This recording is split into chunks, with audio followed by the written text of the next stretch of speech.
Hello, everyone. Welcome to Manitowoc Cooperative Ministry Daily Devotions. I'm Pastor Judine Duerwaechter, co-pastor with the MCM. Today, we are looking at Psalm 105, and it's a long dialogue.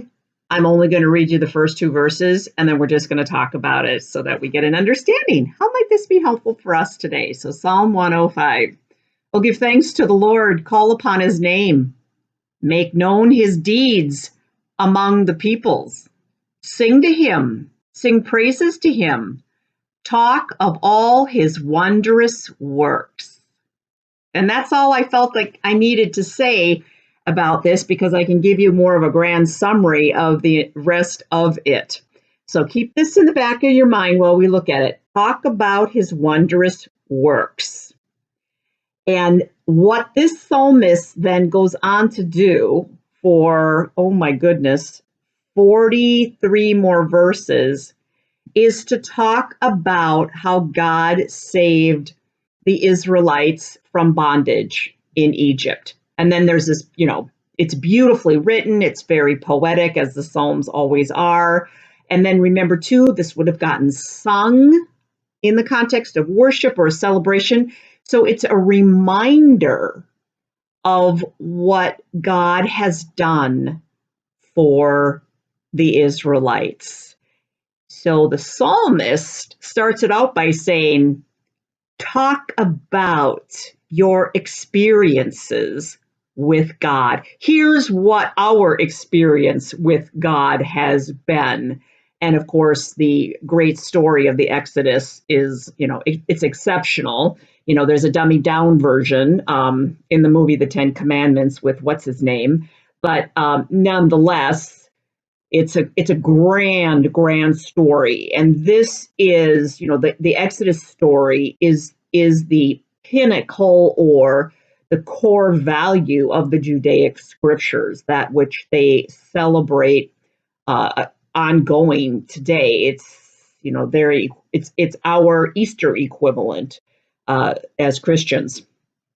So I'm going to invite you, how do you share with others your experiences of God?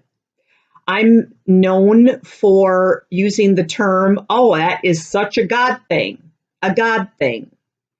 And that is as an example of what I'm wondering for you.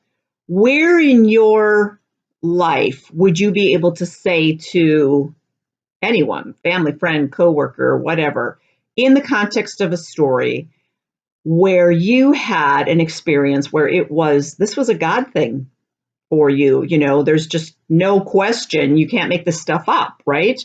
That's something much, much grander, orchestrated, some amazing experience for you in your life. So what is your experience of God in your life? What has been your experience of God in your life? This is worth journaling about, as a matter of fact, because you and I have had numerous experiences of God in our life, too numerous to count.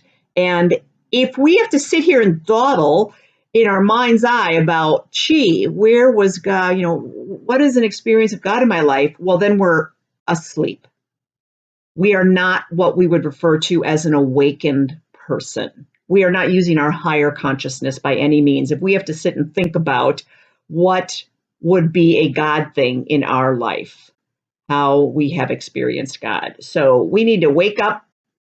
If this takes us too long to come up with an example, I like to write stories about my examples of a God thing. And they're great, obviously, sermon material, but also to share with others in different contexts, that they can read and be inspired about what I call a God thing in my life. So this is your assignment. I'm asking you to reflect on what amazing experience was God working in your life. Unquestionable, like obviously the Israelites knew that Moses was there channeling the power of God and got them out of Egypt and into the promised land. All right, get to work. Have a great day and take great care. Remember to live to love. Bye now.